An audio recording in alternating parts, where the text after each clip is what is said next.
In a dark creepy room, a camera is recording.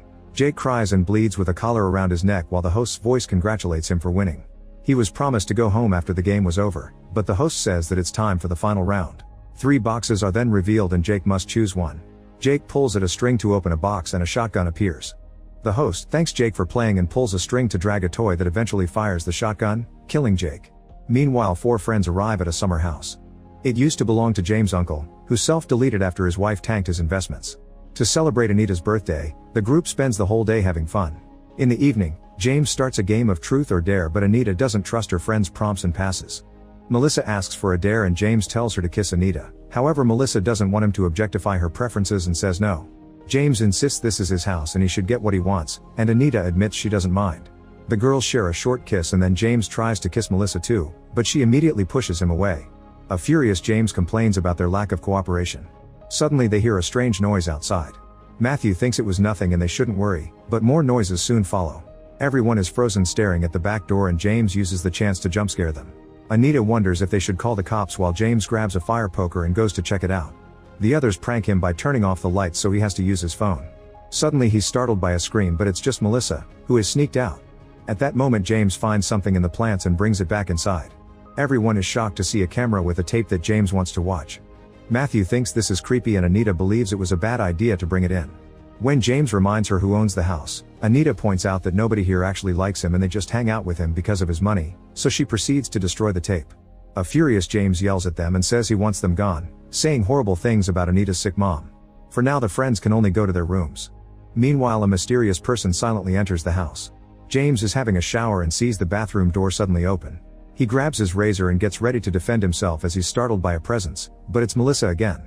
She says she may be interested in him and he shows her what's under the towel, yet she only laughs because it was another prank. Matthew starts picking up the trash in the living room, not seeing the shadow in the neighboring room. He notices that the light on the camera is red and when he finally turns around, the shadow is gone. After taking out the trash, Matthew goes upstairs and is shocked to find Anita unconscious. When he checks on Melissa, she's the same. He calls James but the mysterious person surprises him from behind with an injection. Matthew runs downstairs to look for James but he can't see him. He then runs outside and passes out. Sometime later the 4 friends wake up chained to a wall with a camera recording. They see their attacker whistling and moving some stuff around before leaving the room. James starts pulling at the chain to no avail and their kidnapper is amused by watching them on his security cameras in his dressing room. Afterward the man returns to the room and the group finally sees Barry, the masked host, who presses a button to bring the chains in. Then he does a countdown to start the show and the lights reveal some mannequins that are supposed to be the public. As music and recorded applause play from a speaker, he introduces the 4 players to the public, and Anita is shocked to hear he knows details about their lives. Barry wants the friends to play rock paper scissors but the group is confused, causing him to call for a commercial break and run back to his dressing room. When Barry gets some shears from a drawer, he accidentally hurts his hand. James thinks this is a prank for a reality show and Anita points out that shows don't give sedatives to their players, but James insists someone set this up. Anita reminds him he's the only one who can afford to do this. After bandaging his hand, Barry goes back with the shears. He asks them to come forward and makes them play rock paper scissors. The final results are all over the place, so Barry decides to let the ladies play first. He tells Anita that if she defeats him, she can choose a prize. Anita chooses paper and Barry chooses shoot by forming a finger. He admits his move is invalid and says she can choose her prize, scissors or shoot. She goes for shoot. Since Melissa did paper during the first round, he makes her open her mouth and uses a card to slash the corners of her mouth. Matthew used rock, so Barry hits him with a rock on the head. Next he cuts off one of James' fingers with the shears. Lastly he pulls out a gun and fires it at Anita, but only a flame appears. Instead he hits Anita on the wall by pulling back the chain, which knocks her out. A few hours later Anita wakes up. An argument ensues as James starts throwing accusations again. Suddenly Barry comes back and reveals the wheel of pain on the wall. Everyone begs for mercy so Barry says he'll give them a chance with a bonus round. If they confess to the worst thing they ever did, they get to leave or die. He asks James first and when he refuses to answer, Barry hits him in the groin with a cane. James explains he was in a car crash and his father took the blame. The person he crashed into died in the accident because James never called an ambulance. Barry keeps pressing the cane until James says that the victim's name was Ashley. Next Barry puts the cane on Anita's neck to make her talk. She admits that to pay for her mother's surgery she made an adult website and now regrets it. Then Matthew explains he scams people online and has seen everything his friends have done on the internet. He tricked an old couple into giving him their identity but didn't even get the money because he accidentally sent it into a blockchain. Melissa admits that the dog shelters she works for don't have enough money, so she sold some pit bulls to a dog fighting ring, pointing out they would have been put down anyway. Afterward, Barry makes Melissa spin the wheel. The result causes Barry to give him a viewfinder, which she must use to go through some pictures. If she identifies the 3 famous cities in the photographs, she wins. She correctly identifies Paris, and when she passes to the next picture, a needle starts moving closer.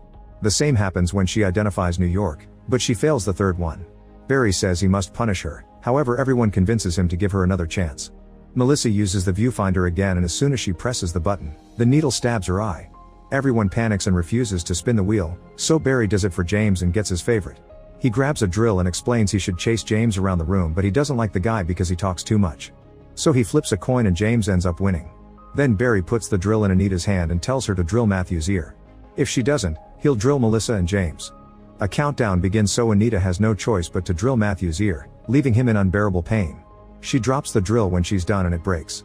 Barry yells at her in anger and says she broke the rules before taking the tape from the camera and returning to his dressing room. He puts some tape on the videotape and writes Matthew's name before adding it to a pile of the same thing. Moments later, Barry returns to the room and announces that this round is a bit different. A screen calls the game wildcard as he explains the rules. 1 question, everyone answers, and the highest score wins. Barry says he's asked 100 people to name the body part that aches the most and wants them to guess the answers. Matthew says head, Melissa says knees, and Anita answers stomach. James keeps trying to reach Barry to beat him up, but the chain just makes him fall. Barry freaks out and his own answer is neck, because they are all a pain in his. Next, Barry pulls out some pieces of paper with the answers. Number 1 is head, 2 is muscles, 3 is neck, and 4 is feet. Matthew points out that these answers don't add to 100 and Barry finds a last piece of paper with stomach, which is higher than muscles. This means Melissa has lost the game. After pulling the chains back, Barry activates his hydraulic press. The machine starts lowering its ram above Melissa and pokes her head, but Barry stops it. He announces a bonus round and asks the others if they want to change places with Melissa, but they refuse. After Melissa begs for her life, Barry makes the ram go again and it cracks Melissa's head open. Afterward, Barry takes the tape away and returns to free Melissa's body while the lights flicker. He laughs as he drags the body away, leaving a trail of blood. In his dressing room, Barry takes off his mask and does to his face the same thing he did to Melissa's mouth. Other scars indicate this isn't the first time. Meanwhile, James keeps pulling his chain and hears a noise that he can't identify. At that moment, Barry comes back with a TV and plays a video of Rebecca strapped to a chair while also being tortured. Then he sits in front of Anita and takes off his mask. She says she's sorry before he puts it back on. The video then shows Barry killing Rebecca with a chainsaw. After Barry leaves the room, James says he looked familiar. Anita thinks Matthew knows she lied about the adult website and Matthew confirms it before telling James that Anita used to work for the Barry Miller Show. James blames her for everything and demands an explanation, so Anita talks. Barry Miller used to be a very successful game show host and Anita was part of his crew. One day, she and her coworkers were watching the news and learned that their talk show host had been acquitted of all abuse charges because the victims withdrew their testimonies. Rebecca was disgusted and Anita wondered if the man could be innocent. Jake said that one of the victims was driving a new car, so probably all the victims got paid off. Rebecca pointed out that companies got rid of old creeps to save the channel from looking bad and that she heard that Barry was a predator. Whoever caught him could get lots of money, which would be enough to pay for the surgery for Anita's mother. She claimed that Barry grabbed her once and because she didn't play along, she wasn't promoted. Jake thought she was lying. Their conversation was interrupted when Barry came to their table with cake for Anita and made everyone sing the happy birthday song for her. When Barry touched Anita's shoulders, Rebecca freaked out and asked him to stop touching women, creating a very awkward moment. Sometime later, Rebecca and Jake convinced Anita to file a complaint with Human Resources. They immediately offered to pay her well in exchange for her signing a non-disclosure agreement and leaving the company. In the present, Barry comes back and James says he shouldn't punish him, only Anita. In fact, he offers to help Barry with the family money and his dad's contacts. Barry pretends to be excited at the idea of getting his family and show back and says he'll send James' head to his father. Next, Barry brings out the head of the company lawyer to force Anita to eat his tongue. Meanwhile, James keeps pulling his chain and finally gets it off the wall. Suddenly, James knocks Barry down and gets ready to attack with the chain, but Barry presses a button to activate the hidden taser in the chain that electrocutes all 3 players until they're unconscious. Moments later, the boys wake up strapped to tables and notice nasty scars on their stomachs. Barry announces that the next game will be Incision Decision and throws a blade at Anita on the ground before rushing to his dressing room. Using the speakers, Barry tells them that there are 2 keys inside Matthew's and James' stomachs. To leave that room, they need to open the door, so 1 key is enough. Anita says she won't do it, but Barry threatens to abandon them there to die of starvation. James offers to pay Anita well if he doesn't pick him. At first, it looks like Anita is going for Matthew, but she turns around and chooses James instead. She cuts his stomach open and inserts her hand while his body keeps shaking. Once she finally finds the key and James dies, Anita rushes to the door but can't open it. Barry laughs and says that the door is magnetically sealed. He also announces that the last man standing wins and frees Matthew from the table. As he grabs the blade, Matthew points out that they can't both leave because there can only be one winner. He says he loves her and kisses her cheek before making her promise she'll win. Then he uses the blade to self-delete. Barry congratulates Anita for winning before releasing sleeping gas in the room. When Anita wakes up, the bodies are gone and the door is open. She enters the dressing room and finds all the tapes about the victims. She also steals the card. In the bathroom, she washes all the blood off her body. In a small bedroom, there is a picture of Barry with his wife and creepy drawings on the walls. Then she walks down the corridor and finds Barry in another room offering to play one last game. A terrified Anita comes in and sits in front of 3 boxes, getting startled when he activates a confetti bomb. Anita wonders if this is all Barry is and he answers that Barry is dead because she killed him. She offers to tell the world that she lied but Barry doesn't react, making her wonder if he did do something. Barry freaks out and starts ranting about Anita's actions, then he asks her to pick a box. If she doesn't, he'll kill her mother. Anita finally pulls a string to choose a box and reveals a cake inside. As Barry starts singing the happy birthday song, Anita pulls out the card and cuts Barry's face before running away. She quickly makes it outside and thinks it's finally over, only for Barry to activate the taser and bring her down.